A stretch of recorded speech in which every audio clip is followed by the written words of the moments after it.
away from the bustle of the city, it's not so hard to understand that a quiet place in nature does you good. But why? Immersing your senses in nature increases your perceptions and connects you to your deep subconscious, to a time when humans were truly part of nature.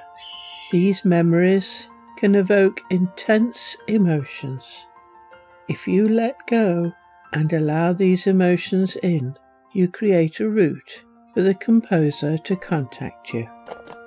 This can lead you to a spiritual experience.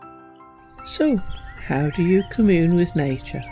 Find a quiet space in nature, in woods, meadows, moorlands, or even a park or garden.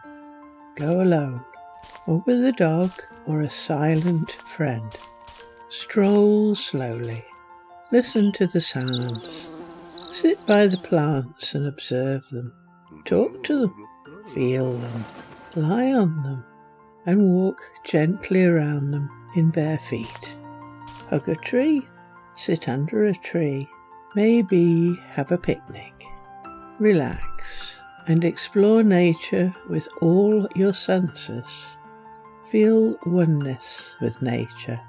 This can lead to inspiration and wisdom, or bliss, peace.